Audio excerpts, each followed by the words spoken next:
કરીએ તો પ્રધાનમંત્રી નરેન્દ્ર મોદી 2 દિવસની ગુજરાતની યાત્રા છે અને તેમણે ખુલ્લો પડકાર ફેંક્યો છે અને કહ્યું છે આગામી પ્રધાનમંત્રી તે હોઈ શકે. પરંતુ અહીંયા સૌથી મહત્વપૂર્ણ વાત એ છે કે જે રીતે અહીંયા એર સ્ટ્રાઇક પાકિસ્તાન પર કરવાની વાત છે તેના મુદ્દે રાજનીતિ થઈ હોય તેવા અહીંયા એધાડ લાગી રહ્યા છે. પ્રધાનમંત્રી નરેન્દ્ર મોદીએ સીધી વાત કરી છે અને કહ્યું છે કે જે વિપક્ષ સેનાની કાર્યવાહી સામે સવાલો ઊભા કરી રહ્યા છે તેની તેઓ જડબાતોડ જવાબ આપી રહ્યા છે. ખૂબ જ આક્રોશ સાથે પ્રધાનમંત્રી નરેન્દ્ર મોદી આજે જે અમદાવાદની અંદર હાલમાં સભા પૂરી થઈ તેની અંદર જવાબ આપતા દેખાયા. શું કહેશો? નરેન્દ્ર મોદી આપણા પ્રધાનમંત્રીશ્રીને ખૂબ ખૂબ અભિવાદન આપવા માગું છું.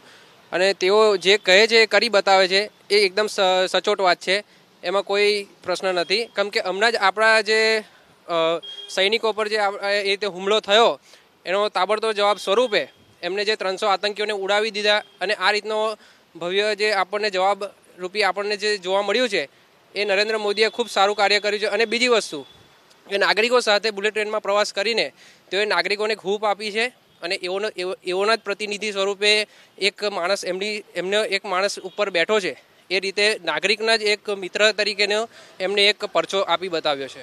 પ્રધાનમંત્રી વિપક્ષ જે સવાલ ઉઠાવી રહી છે, સબૂત માંગી રહી છે, આની ઉપર આજે આક્રોશ સાથે વરસ્યા છે. શું કહેશો? ના, એ ખરેખર ગલત વાત છે કે વિપક્ષને ના પૂછ્યું. કેમ કે એમના પહેલાં 2014 પહેલાં પણ વિપક્ષ હતી ત્યારે આપણે કોઈ આવો સવાલ નહીં કર્યો સેના ઉપર કે આમ થયું હોય તો. અને એ લોકોએ કોઈ દિવસ કાર્યવાહી પણ નહીં કરી કે મુંબઈમાં હુમલો થયો તો એના પછી કંઈ નહીં. પણ આપણા મોદીજી જે કહે છે તે કરી બતાવે છે અને આપણું જનતાની પણ વાત સાંભળે છે. જેમ ખૂન કા બદલા ખૂન સે લેંગે એમ એમણે બદલો પણ લીધો છે. કેમ કે સેના એનું કામ કરે છે, રાજનેતા તેનું કામ કરે છે, પરંતુ હવે આ મુદ્દો સતત ચર્ચામાં શા માટે?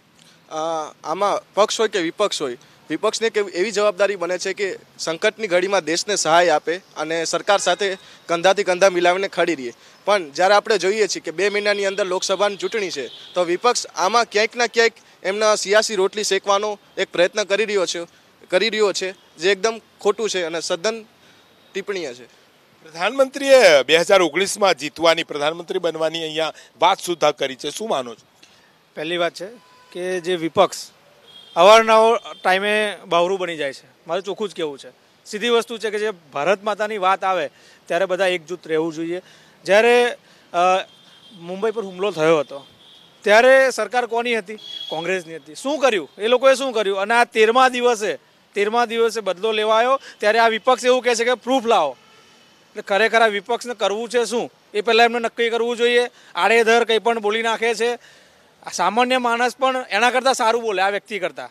પણ આ વ્યક્તિ જ્યારે પણ હોય ત્યારે અને આવું કર્યું, પહેલાં અરે ભાઈ તે શું કર્યું? ભારત માતાની વાત આવતી હોય ત્યારે તમારે આ વસ્તુ લાવી જ ના જોઈએ કે પ્રૂફ આપો. ભારત માતા એક સીધી વસ્તુ અમે કહેવા માંગીએ છીએ આજે એક નાગરિક તરીકે કે જ્યારે પાકિસ્તાન આવું હુમલાઓ કરશે ત્યારે અમે લોકો આગળ વધીને સેના સાથે રહીશું. એક મહત્વનો સવાલ રાફેલ મુદ્દે પ્રધાનમંત્રી ઉઠાવી રહ્યા છે કે જો રાફેલ હોત તો પાકિસ્તાનનું એક પણ જે વિમાન છે તે બચી ના શકત અને આપણા સૈન્યને ત્યાં સુધી જવાની પણ જરૂર ના પડત. આ તમામ નિવેદનને કઈ રીતે જોઈ રહ્યા છે? રાફેલ જો વહેલા આવી ગયું હોત તો બિલકુલ આ જે એર સ્ટ્રાઇક કરવી પડી એનું એક ખૂબ જ સારું અંજામ જોવા મળત આપણને. પણ એ ના આવ્યું એ પણ એક પોઝિટિવનેસ આપણે બતાવી શકીએ છીએ. અત્યારે રફેલ નથી તેના વગર પણ આપણે આટલો સારો સ્ટ્રાઇક કરીને બતાવ્યું તો રફેલ હોત તો આને કેટલા પોઝિટિવનેસમાં આપણે બતાવી શકત. એટલે આ એક વિપક્ષ છે જે કામ વગરની એક પ્રસ્તાવ મૂક્યો કે રફેલ પર ખરાબ રીતે નાણાં ખર્ચવામાં આવ્યા છે અને એ બિલકુલ ગેરનીતિથી થયું છે. અને જે પણ વિપક્ષનો દાવો છે પણ એને પૂરેપૂરી રીતે પ્રોપર વેમાં પ્રધાનમંત્રી નરેન્દ્ર મોદીજીએ સાબિત કરીને બતાવ્યું છે. અને મેઇન આનો ઉદ્દેશ્ય એ જ છે કે જ્યારે મા ભારતીના છેવાડાની રખવાળી કરતા જવાનો છે એ જવાનોના હિતમાં નરેન્દ્ર મોદીજી જ્યારે વિચારી રહ્યા છે તો ભારત દેશના રાજકારણમાં રહેલા વિપક્ષ દળના નેતાઓ કેમ ખોટું વિચારી રહ્યા છે? આ કોઈ રાજકીય મુદ્દે તો વાત નથી થઈ રહી. રાજકીય મુદ્દો નથી પરંતુ છતાં પણ રાજકીય સ્ટેટમેન્ટો આવી રહ્યા છે. અમિત શાહે કહ્યું કે 250 આતંકીઓને માર્યા. નવજોતસિંહ સિદ્ધુ કહી રહ્યા છે કે આતંકીઓ માર્યા છે કે નહીં, જંગલમાં જઈને ઝાડ તોડ્યા છે. અનેક સવાલો ઊભા થઈ રહ્યા છે. રાજનીતિ થઈ રહી છે. શું કહેશો? નવજોતસિંહ સિદ્ધુ માટે તો શું કેવું એ જ ખબર નથી પડતી. શું એ ભારતીય છે એ જ પહેલાં તો સવાલ ઊભો થાય, જે માણસ પાકિસ્તાનની ભાષા બોલે છે એ પંજાબનો આ કહેવાતા વિપક્ષનો મિનિસ્ટર છે, આનાથી વધારે કોઈ શરમજનક વાત ના હોઈ શકે. અને આ જેટલા લોકોને છે ને આ એર સ્ટ્રાઇકના જે લોકોને સબૂત જોઈએ છે, જેને એવિડન્સ જોઈએ છે, આવા લોકોને તો જ્યારે હવે ફરી કંઈક ભગવાન ના કરે ને આવું થાય અને આતંકવાદનો જવાબ આપવા જ્યારે નરેન્દ્રભાઈ નીકળે તો આ પ્લેનની આગળ આ લોકોને બાંધીને લઈ જવા જોઈએ. વાત રહી આ એક. વાત બીજી કે જે બહુ સ્પષ્ટ આખું વિશ્વ વિપક્ષ વારે વારે 3 મુદ્દા કહેતું આવ્યું છે. એક, ભ્રષ્ટાચાર. હવે એમને શોભતો જ નહીં ભ્રષ્ટાચારની કોઈ વાત કરવાનું, કેમ કે એમના જે કાંઈ મહામિલાવટ ઊભી થઈ છે ને એમાં તમામ જેટલા મોટાભાગના પક્ષો છે ભ્રષ્ટાચારથી રંગાયેલા છે. બીજો, એ લોકો એવો પ્રશ્ન ઊભા કરી રહ્યા છે કે નરેન્દ્ર મોદી જે બોલ્યા એ શું કર્યું? ભાઈ 2009 અને 2000 હમણાં થયેલી ઉરીવારી ઘટના, આ બે ઉપરથી સ્ટ્રેટ ફોરવર્ડ દેખાય છે કે મોદીજી જે બોલે છે એ કરે છે. તમામ લોકોના હૃદયમાં આ ભારતીય વ્યવસ્થાના જે કોઈ નાગરિકો છે એમને એક જ અંદરથી થતું હતું કે હવે તો બસ બહુ થયું, અમારા સૈનિકો સુધી પહોંચ્યા અને એમને એમની જ ભાષામાં જવાબ આપવો જોઈએ. અને નરેન્દ્ર મોદીએ આપ્યો. અને આ લોકો જ્યારે વિપક્ષ સવાલ કરતું હતું ને કે વિશ્વમાં ફરીને નરેન્દ્રભાઈ શું કરે છે, તો નરેન્દ્રભાઈ એ લોકોને પોતાને પડખે કરતા હતા. આખું વિશ્વ ભારતના પડકે રહ્યું અને દરેક ભારતીય જે કોઈ પોતાને ભારતીય માને છે એને ગર્વ છે. નરેન્દ્ર મોદીએ એને સીનાને એક ચોળું કરી દીધું છે કે હા, એ ગર્વથી વિશ્વની સમક્ષ જઈને કહી શકે કે હા, હું ભારતીય છું. નરેન્દ્ર ભારતીય છે તે તેમનું કામ કરી રહ્યા છે. આપ યુવા છો, શું માનો છો?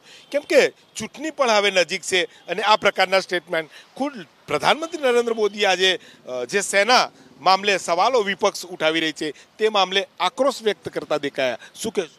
બિલકુલ, પહેલાં તો જે વિપક્ષ છે એને કોઈ સેના પર બોલવાનો અધિકાર નથી. એ વિપક્ષ સેનાના પ્રમુખને સડકનો ગુંડો કહી ચૂકી છે. 2009થી 2014 સુધીમાં એક પણ બુલેટ પ્રૂફ જેકેટ અપાયું નથી, જ્યારે નરેન્દ્રભાઈએ 2014થી અત્યાર સુધીમાં 2.5 લાખથી વધારે બુલેટ પ્રૂફ જેકેટ આપ્યા છે. આપણે જ્યારે 2008માં મુંબઈ પર હુમલો થયો ત્યારે સેનાએ કીધેલું એરફોર્સે કે અમે એર સ્ટ્રાઇક કરવા તૈયાર છે, ત્યારે પોલિટિકલ વિલ નહોતું. આજે ભારત પાસે પોલિટિકલ વિલ છે નરેન્દ્રભાઈના નેતૃત્વમાં કે આપણે પહેલાં સર્જિકલ સ્ટ્રાઇક કરીને આજે એર સ્ટ્રાઇક કરી. દેશનો દુશ્મન ગભરાય છે, એની સાથે આખું ભારત સાથે આખું વિશ્વ ઊભું છે. વિશ્વના અનેક દેશો ઊભા છે. યુએનએસસીમાં આજે ફ્રાન્સ છે, અમેરિકા છે, બધા ભારતનો પક્ષ લઈને જાય છે. ત્યારે પાકિસ્તાને ઘૂંટણે પડવું પડ્યું છે. એ આ નરેન્દ્રભાઈનું નેતૃત્વ. સવાલ એટલે થાય છે કે મુંબઈમાં જે આતંકી હુમલો થયો હતો, યુપીએની સરકાર હતી, કેમ કાર્યવાહી ના કરી? યુવાઓ માની રહ્યા છે. આપ શું માનો છો? જે રીતે પ્રધાનમંત્રી આજે વાત મૂકી છે, આગામી 2019માં ફરીથી તેઓ પ્રધાનમંત્રી બની શકે છે, આ સ્ટેટમેન્ટને કઈ રીતે જોઈ રહ્યા? અત્યારે દેશમાં જે આતંકી હુમલાની ઘટના ઘટી, દેશની બહુ શરમજનક અને કરુણ ઘટના